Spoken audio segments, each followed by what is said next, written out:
Hello mga kababs, mag-i-inject tayo ng hog cholera.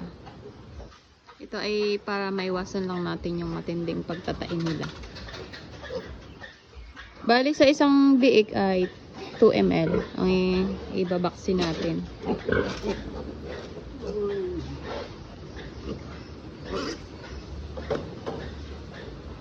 Ilang days? 3 weeks.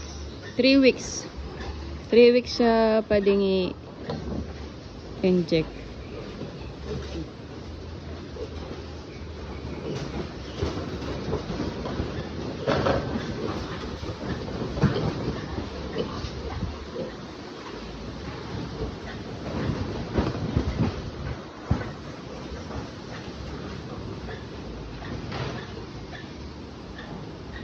Yan, si Dambuhala.